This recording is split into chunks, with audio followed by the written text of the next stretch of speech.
മാൽദീവ്സിലെ private resort ഐലൻഡുകളിൽ താമസിക്കുന്നത് worth the price ആണോ എന്ന് സംശയിച്ചിട്ടുണ്ടോ?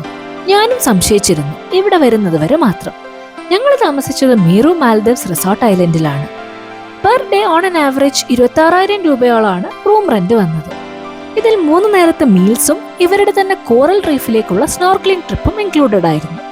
വളരെ ക്ലീൻ ആയ വൈറ്റ് സാൻഡ് ബീച്ചസിൽ ഇത്രയും പ്രൈവസിയോടെ സമയം ചെലവഴിക്കാൻ സാധിക്കുന്നു എന്നതാണ് എന്നെ ഏറ്റവും കൂടുതൽ അട്രാക്ട് ചെയ്തത്.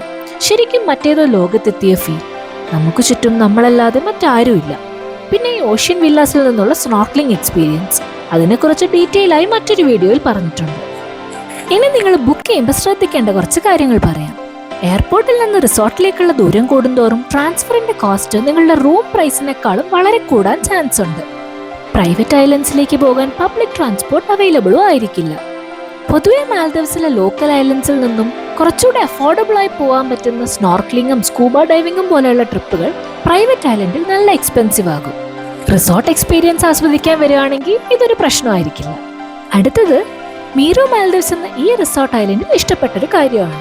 ഈ ഐലൻഡ് അത്യാവശ്യം വലുതായതുകൊണ്ട് നമുക്ക് തന്നെ കറങ്ങി നടന്ന് എക്സ്പ്ലോർ ചെയ്യാൻ കൂടുതൽ സ്ഥലങ്ങൾ ഉണ്ടായിരുന്നു.